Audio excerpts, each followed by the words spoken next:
Welcome back to Conversations with Therapists. Today I'm joined by Nadyne Busichio.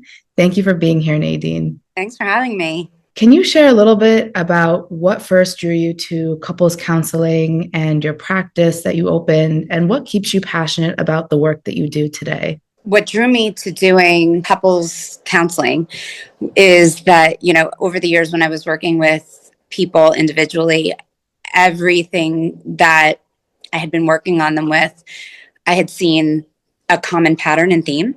And it was that a lot of things people were going through, the more we dug and the deeper we had gotten, it led back to the relationship dynamics they had in their lives and growing up, and the things that they were dealing with in their homes, with their families, with their parents, the parent-child relationships they had with their siblings, the relationship between their parents' marital relationships, and how much that affected them individually.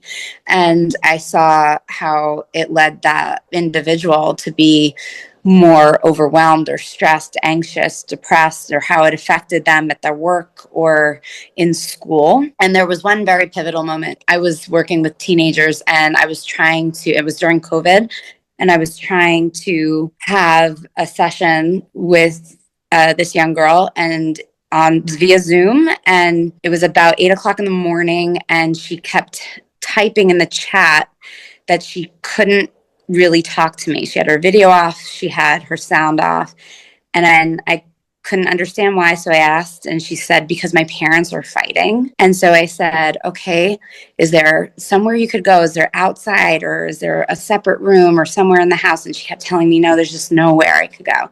And then at one point, I think she accidentally hit the sound and I heard it. And I thought, oh my gosh, now I get it. Now it just made so much sense to me, all the things occurring in that girl's life. That's when I thought, man, if I could tackle the parents and the relationships with the couples and really help them understand the dynamics and how that plays such a pivotal role and how they're the first models of relationship for the kids, I think things could be just so much better in the long run and change the trajectory for so many people. So that's when I decided to pivot and shift. And even the people I work with, the other therapists I work with, they even say the same thing. That it all starts back with the parent, the couple, and that's really what forms the individual, or a lot of how the individual relates to the world. Yeah. So that's what really drew me to this work. Every couples therapist has their own way of approaching relationship challenges. How would you describe your philosophy or methods that you use when you work with couples? So for me, I am a certified Gottman therapist, and the Gottman method has been researched and proven at this juncture. It's going on 50 years. A lot of people come to me because they're seeking out Gottman and because they know Gottman. And then there's people who don't know Gottman, but when they come in and I start to explain to them the process and the things that I'm doing, and it's rooted in this research based method, they really are drawn to it and they love it, because I'm not throwing mud on the wall. I'm not trying to figure it out and seeing what sticks. When my couples come in, I really go through a lot of assessment with them to find out specifically what are the issues that are drawing you in. I want to know, what are we pinpointing? What are we targeting, so that we can get to the root cause of what's happening within the relationship, so that we're not getting bogged down in, well, how did your week go? Because that's all well and good. That's not going to help people work through patterns and dynamics that have been occurring for years. If we don't get to the root of those things, if we don't really understand those dynamics, then they're at danger for repeating years later. So that's really what I'm more interested in helping people with, helping them pull out the roots of things, really understanding their cycle and those patterns and learning a new way of doing those things. So I tell people I see myself wearing a couple of hats, maybe that of a psychotherapist to see the things that have occurred in the past and how it's showing up in their present, a lot of psychoeducation, and then that very much of a coach, where I'm going to insert myself in their dialogues that are happening in front of me in real time, and I'm going to help them redirect. So it's very much like working out with a personal trainer. Everybody knows that trust is a key component in building long lasting, healthy relationships. And so when trust is broken, what realistic early milestones do you aim for the first few weeks when a couple comes to work with you? And how do you pace that process so that it heals rather than re-injures the couple? This is a big one. So with trust, it depends on what's going on. Trust can be broken in small ways over time, or I have the couples who are coming in where there's a really big glaring breach of trust, like an affair. And so if let's take the affair where there's that really big break of trust. And really at this point, the person who broke trust has one job right now, and that's to simply take full responsibility. And that means to move out of defensiveness, no explaining it away, and not really asking for forgiveness yet. It's about accountability through your actions, not promises. We're not doing that. When someone's trust has been betrayed, words don't hold any weight. Consistency does. Showing up and doing what you say you're going to do when you say that you're going to do it. We're not really aiming for forgiveness yet. We're aiming for reconnection and stability. So the injured party needs that space to be able to express their pain and to really be heard without being told they have to just move on or let it go. And the person who did the betrayal has to stay grounded and be able to really listen and to show over and over and over that they really understand how this has impacted their partner. And transparency, that's another really big one. When trust is shattered, every secret feels dangerous. So being very, very open, even about small things, helps rebuild that sense of safety within the relationship. It's answering questions. It's having information volunteered. It's being where you're going to be when you say you're going to be there. And if you're not, calling to check in. So those really small moments of reliability start to rebuild predictability. And so that's when your partner can start to feel their nervous system start to relax again. So, and it's really uncomfortable. People want to rush over this. And I totally get that, because we have to admit that we're the ones who did the harm, and that's really not easy to do. But this is what atonement looks like, and that's where we have to start. And it's, about having empathy, honesty, follow through. That's really, really, really important. And it's moving at the pace of safety for your partner. If we rush it, we're going to re-injure it. And if we ignore it, then we're at danger for this repeating later on down the line. Interesting, because I feel like in pop culture movies, you see whenever there's infidelity or even just a general break in trust in a couple, it's immediately, I'm so sorry, this won't happen again. There's no space for whoever was cheated on or whoever's trust was broken. There's no space for them to be heard. And I think that that's really powerful, that the most important thing right off the bat is not immediately trying to put a Band-Aid on a bullet wound. It's about really just allowing space for the other person to somehow heal. And I mean, I'm sure it's definitely not linear whatsoever. There's probably bumps in the road, and it's definitely not as easy as, okay, this person is going to show up when they say they're going to show up, so all is forgiven, but it's a process. And I think that it's really important to have the right therapist there to guide people, because it can be easy to just sort of get caught up in the heat of an argument, or this person so well, it's easy to just miss certain things or not have this more objective voice kind of mapping out what really is going on in the dynamic. Yeah. It's very true. I hear it a lot. I hear the person who had the betrayal turn around and say, well, how long do I have to do this? Well, I already said I'm sorry. Isn't that good enough? And to be quite frank, it's not good enough to simply say that you're sorry. And I truly understand how uncomfortable this is. I really get it. But we have to learn to sit in the discomfort. We have to. And that, oh my God, that goes into a whole nother thing that I could talk about with vulnerability, being vulnerable, being able to sit in the discomfort of those uncomfortable emotions. But again, that builds trust. That builds trust with your partner, being able to open up and be vulnerable. And that vulnerability breeds connection and trust with your partner. In therapy, what does an effective repair attempt actually sound like? And what are common repair attempts that you think miss the mark? And how do you as a therapist help them land and actually be effective in repairing the relationship? So I'm gonna start with the repair attempts that miss the mark.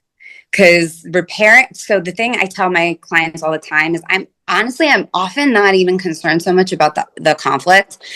People think the gold standard is to have no conflict, which is not the case. Conflict can be very healthy and productive because we can have an opportunity there to really learn something about our partner.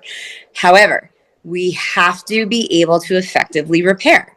So when we go to repair, oftentimes the repairs that miss the mark is when I'm sitting here listening to someone turn to their partner and say something like, well, I'm sorry I made you feel that way. Or I didn't mean to make you feel that way. And that's when they're truly missing the mark. Their partner often looks at me like this, like, are you serious? Like, I'm supposed to really take that? And to be frank, they're really not supposed to take that because it's so dismissive. I'm sorry I made you feel that way isn't actually true ownership of the action that I did that in fact made you feel that way. So a true repair is something that takes true ownership of what it is that I did. So it's something more like this. I am sorry for yelling at you. That was wrong. And I'm never going to do that again. Is there anything else that you need from me? And then I'll ask, do you accept my apology? And we call that a 4-step apology. There's no ifs, ands, or buts. I'm not explaining it away. I am taking real ownership. I acknowledge what I did and I'm not getting defensive about it. Yeah, I did that. You're right. I did that thing. And that wasn't okay to do. And I shouldn't have done it. And I'm going to work harder to not do that again. Is there anything else that you need me to work on? And then we go from there. Then I also explain, well, there's a difference between intent and impact, right? Like I might not have intended for that to be the way it made you feel, but it made you feel that way nonetheless. So I have to honor that. Because if it's a problem for one person within the relationship, then it's a problem for me too. Because if you're upset, then I mean, it's going to affect our dynamic. So I'm going to want to ensure that things are okay between us. And I'm going to want to know how that affected you so that I don't do that again. And we can move we want to have a nice waltz, right? We don't want to step on each other's toes. So if I know that that's something that didn't land right, okay, then now I know. I don't know. I feel like the classic trope that you hear about in couples therapy, or at least what I hear about, is like repeated patterns of you keep trying, the person keeps saying they'll change and they don't change. And I guess, how do you, when you encounter something so painfully cyclical, how do you break that? How do you help? I mean, at what point, if ever, do you say this relationship needs to end? It's not healthy for either party, and you guys have exhausted all avenues of trying to make it better, or one party is just not willing to change. And it's like, do you ever hit sort of a dead end and you're like, this can't go on anymore? Yeah, for sure. There are times where I have couples come in, and if they aren't, and don't get me wrong, couples lie to me all the time, to be clear. So they're not always fully honest about what they want when they come in. And so sometimes as we go through, it starts to become abundantly clear that one partner's absolutely not willing to put in the necessary work to make the relationship work. And so that's when I will I'll be very gentle about it, but that's when I have this like moment of truth with them where I'll say, okay, hey, listen, we've been really trying here, because a big part of this is doing the work outside of therapy. You cannot work out with your personal trainer 1 hour a week out of a 167-hour week and think that you are going to get rock hard abs. I am sorry. I wish that were true. I would love that to be true. It's not true. I have to go home and I have to clean out my fridge. I have to get rid of all the junk that I want to eat, like, the cheeseburgers, the cupcakes, and all the stuff. And I got to start making better choices. I have to eat more fruit, eat more vegetables, eat more lean meat, right? And I have to do that in addition to going to the gym. And it's the same thing with couples therapy. So you can come here you can come here once a week and you can do the work here, but then that does you no good if you're not taking the skills you're learning here and doing it outside of here. If you're not going to take the homework I give you and actually do it when you're at home, that's when I'll say to couples, I'll tell them exactly that. And I'll tell them, it just kind of looks like this is all the work you're willing to put in, because I cannot make you willing to do anything you don't want to actually do. I can give you the tools, I can give you the research, but I can't make you want to do it.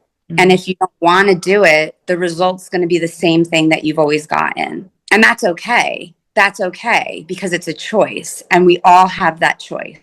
And if that's the choice that you want to make, then that's completely fine. I won't tell couples that they should end the relationship or that they should get divorced, but I will tell them that the work that we're doing here isn't really fruitful. Right. Where would you say you set firm boundaries around ongoing affairs, emotional or physical safety, or escalation? And when do you pause or redirect couples' work? Kind of piggyback off, the last question. I will say, maybe it's time to pause for a little bit if things have been stale, like we've been trying, but, one or both parties just really aren't putting any effort in outside of the sessions. They keep coming in. There isn't really any change. But I continue to assess my clients along the way as well. So they take a battery of assessment coming in, and this allows me to see where they're at.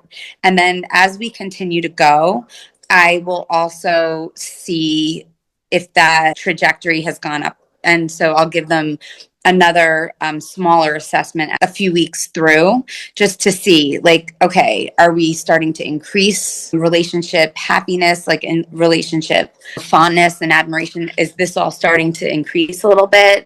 Is conflict management starting to improve? And if that's not, I'll try to find out where are we stuck, why are we stuck? And if we've really exhausted all possibilities, then I'll let them know that, perhaps it's time to pause. If there's any active or ongoing affair, I won't necessarily entertain couples therapy unless they are ready to actually disclose that to their partner. If they're not willing to disclose that, then I'm not going to, as a Gottman therapist, I'm not going to engage in the couples therapy, because I'm not going to collude with one partner over the other. I'm not going to keep that secret. So I'll let them know, you can tell your partner, or you're going to have to let them know why we're not going to be able to do the therapy, but I can't keep that secret for you. That's a very firm boundary. The same thing with any kind of physical or emotional abuse. Like, I will not allow any of that to happen. These are really hard lines I draw. And I will tell that to people in session. I've had couples in session try to be verbally abusive, and I will shut it down immediately. And I will tell them, absolutely not in my office. If this is how you're going to be acting, you're not going to be doing that here. And I've had people who are, in fact, narcissistic get incredibly enraged at me and storm out. And then their partner has turned to me and told me how incredibly validated they felt after they saw that, because it shed some light on the dynamics of the relationship for them. That's really powerful, and also unfortunate that the only real safe space that sometimes someone has in a relationship is in their therapist's office, where they go for couples counseling. To wrap up, what's one piece of advice our listeners can take away from this episode as it relates to any relationship in their life? Make sure that you are, I equate it to going in for a regular tune-up with your car. You have to look at your relationship the same way. You have to constantly be working on your relationship. I think there's this societal myth. There's really bad relationship advice out there that relationships are easy and they shouldn't be work. Relationships are work. You have to put in the effort. You have to continuously maintain them and take them in for regular checkups, right? Meaning you want to ensure that you're caring for them the same way you would care for your car, right? The same way that you would care for a garden. You want to water regularly. Make sure you're attentive to your partner. Make sure that you are continuously getting to know who they are. Thank you so much for this amazing episode. I learned a lot, and I know that whoever watched definitely learned a lot. Anyone watching should feel free to check out your website and any of your social media if they want to see more content from you and to learn more from you. Thank you. Thanks so much.